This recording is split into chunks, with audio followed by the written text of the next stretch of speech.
Durante dezenas de milhares de anos, a comunicação humana ocorreu de um único modo. Era eu e você, olho no olho, um diante do outro, nos comunicando. Só que isso mudou drasticamente nos últimos 150 anos. Você teve a invenção do telégrafo, do telefone, do rádio, da televisão, até que, enfim, da internet. Isso revelou uma faceta do ser humano que antes era desconhecido. Então, hoje em dia, você tem um campo de pesquisa chamado cyberpsicologia, para compreender como a nossa mente humana, como a nossa personalidade se desenrola, se desenvolve na internet. O que eu quero fazer com vocês hoje é falar um pouquinho sobre esse livro que eu acabei de ler aqui, The Dark Net, de Jamie Bartlett. Eu comecei a ler esse livro aqui por causa dos ataques que eu sofri dos Shanners.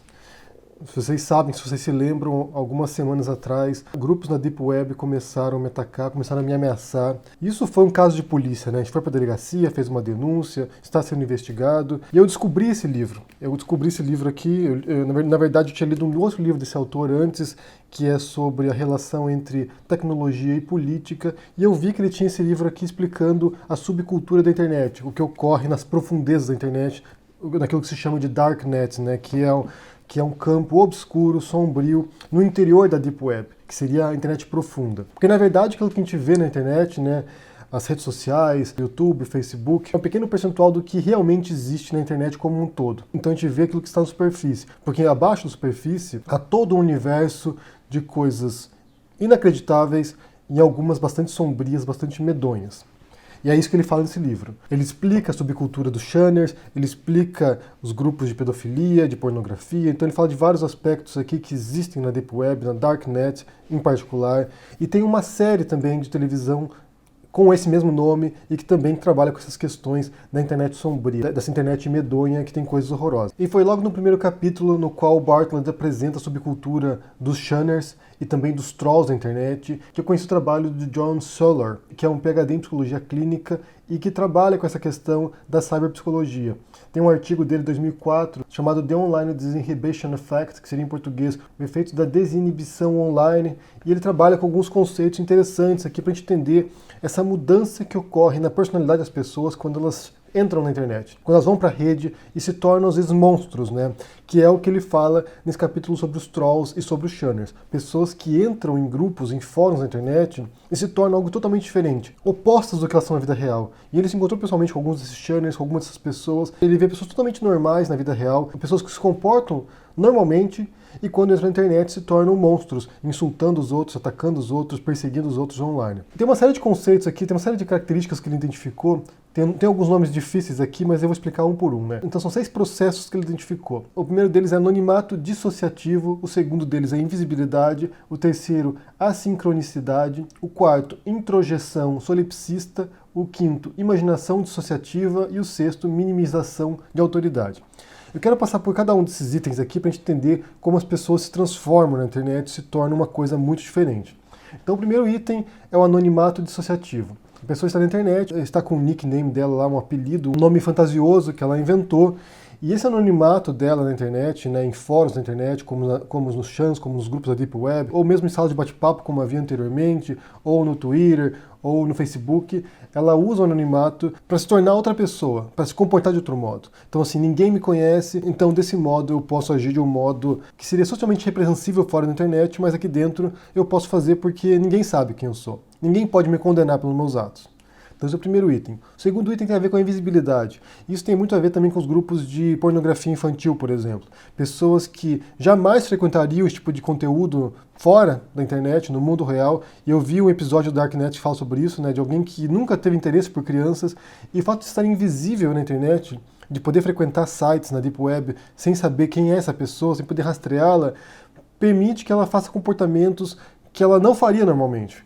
Então ela está invisível e essa invisibilidade permite que ela age de modo repreensível. Então essa sensação real ou fictícia de invisibilidade habilita muita gente a fazer coisas que ela não faria normalmente. O terceiro item, A assincronicidade tem a ver com o fato de a internet, em alguns campos, pelo menos em alguns ambientes, não ser em tempo real. Então você não está diante da pessoa, você está anônimo, você não está vendo a reação da pessoa, então você pode dizer coisas que você não diria para ela em tempo real. Porque boa parte da nossa comunicação interpessoal, né, direta com outra pessoa, vai muito além das palavras, vai muito além daquilo que a gente diz. Você tem muito feedback da linguagem corporal do seu interlocutor. Então você diz uma coisa, a pessoa, através do olhar dela, através do gestual dela, através de expressões faciais ou do tom de voz, demonstra repreensão, demonstra como ela está lidando com aquele conteúdo. Então, se você na rua brigando com alguém, xingando alguém, você tem reações físicas da pessoa que está ouvindo os xingamentos que servem como um mecanismo de censura daquilo que você diz, de inibição. Então tem coisas que a gente diz para alguém na internet que a gente jamais diria para outra pessoa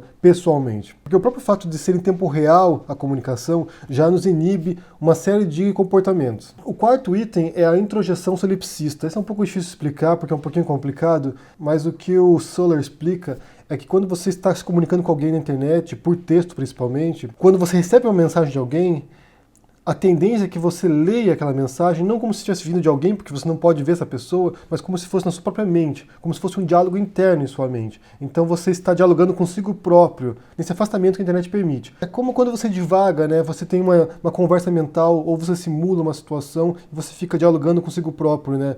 Então quando você lê um texto na internet, você lê com a sua própria voz mental, como se fosse você mesmo dizendo aquelas coisas. E isso tem a ver também um pouco com o quinto item, que é a imaginação dissociativa. Porque você cria na sua mente um mundo paralelo, que não é o mundo real, é o mundo virtual. Então você cria na sua mente personagens, vozes para esses personagens. Então quando você dialoga com alguém que você não conhece, um anônimo, uma pessoa que você nunca viu na sua vida, você cria uma figura mental dessa pessoa e você dialoga com essa pessoa em sua mente. É como se aquela pessoa não existisse e fosse um mero personagem. Eles relacionam isso com o trabalho de um escritor, por exemplo. Quando você vai escrever um livro, você cria personagens em sua mente, né? Você cria lá uma série de personagens e eles existem em sua mente, tem uma realidade abstrata e eles falam, eles interagem e você põe no papel aquilo ali. Isso ocorreria de maneira parecida com a internet também. Você tem lá as suas interações online, como você não sabe quem é, você simplesmente cria um personagem em sua mente e você dialoga com essa pessoa. E o sexto item, que é a minimização de autoridade, é um ambiente sem muita hierarquia, é um ambiente no qual todo mundo é igual, então você não se sente constrangido por inibições hierárquicas. Vamos supor, na rua, você encontra um policial. Você normalmente não vai atacar um policial, você não vai insultar o policial, você não vai xingar um policial porque ele é uma figura de autoridade. Ele pode te prender. Ou um juiz, ou seu professor, por exemplo.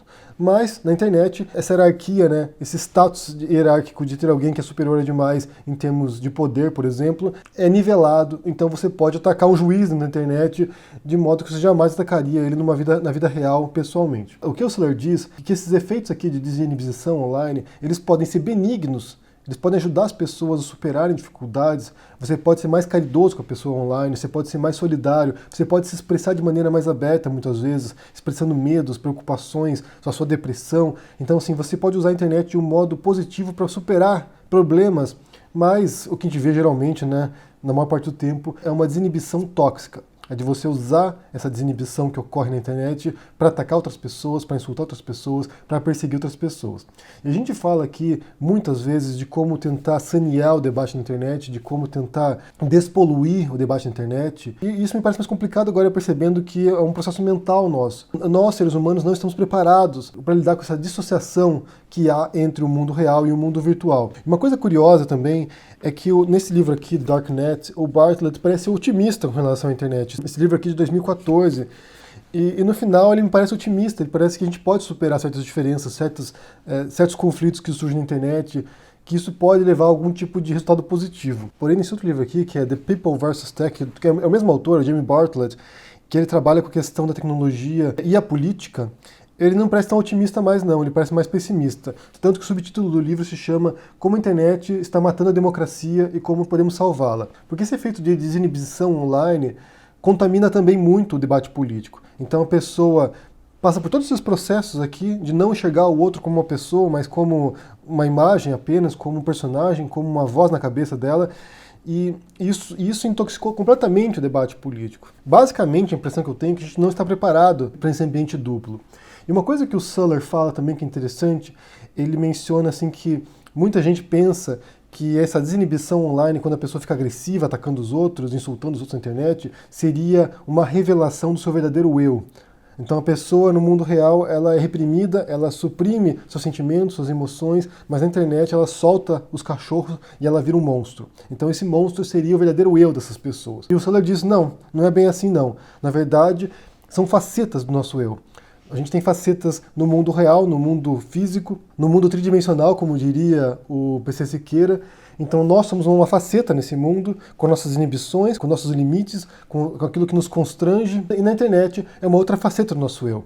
Nós somos esses dois mundos. E mais outros mundos também que a gente não conhece ou que a gente conhece em diferentes aspectos, em diferentes momentos. Ou seja, ao ler esse livro aqui, a ler o trabalho também do John Suller, que eu vou deixar na descrição aqui o link para o trabalho dele, e um outro trabalho também interessante que eu li sobre isso, que explica um pouco mais sobre essa desinibição no mundo dos gamers, que se chama How the Online Disinhibition Affects the Online Video Game Industry, que fala sobre como a indústria de jogos já percebeu esse efeito tóxico no mundo dos games e como eles trabalham para tentar reduzir um pouco o impacto negativo, tóxico disso. Ou seja, é uma preocupação real do mundo dos games, é uma preocupação real do mundo da política, de como você tentar desintoxicar as interações na internet. Mas ao ler esse livro me parece que é um pouco mais complexo o negócio, que me parece que é mais difícil conseguir sanear isso, enquanto nós, seres humanos, não criamos mecanismos mentais para lidar com essa interação virtual. Possivelmente será um processo aí de décadas ou séculos às vezes, até que nossa mente se adapte a esse novo ambiente e possa interagir com os outros de maneira muito mais benigna. Basicamente, esses monstros que surgem na internet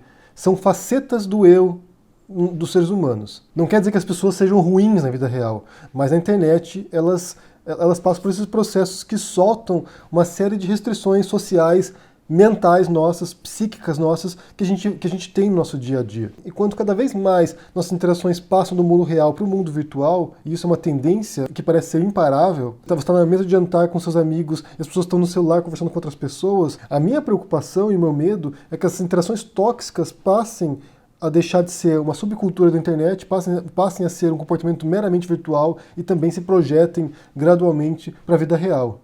Fazer o caminho oposto, na verdade. Não apenas nosso debate virtual não ser saneado, como nossas interações reais, físicas, passarem a ser tóxicas também. E eu digo isso particularmente em relação ao debate político, quando você não enxerga mais outras pessoas como participantes legítimos do debate político, que têm que ser eliminados do debate. Eu já falei várias vezes aqui sobre a desumanização, sobre como a política utiliza uma linguagem de desumanização para poder eliminar o diferente, e a internet se tornou um ambiente totalmente propício para isso, porque nossa própria mente opera de modo a desumanizar o seu interlocutor, de não pensar naquela pessoa que está falando na internet como alguém existente, como se fosse algo imaginário, como se fosse um mero símbolo, apenas uma quimera, algo que não é real. Então, ao meu ver, isso contribui para essa desumanização e contribui para uma desintegração das nossas relações sociais e humanas. Esse livro não tem em português, acho que não tem tradução em português, mas foi muito interessante a leitura. Ele apresenta várias coisas interessantes sobre esse mundo, esse submundo da internet, né? Essas coisas que ocorrem longe dos nossos olhos, que você tem que procurar para encontrar, e realmente é medonho o que existe na internet. A minha grande dúvida, no final dos contos, depois de ler esse livro, ler esses artigos aqui, é o que a gente pode fazer em relação a isso.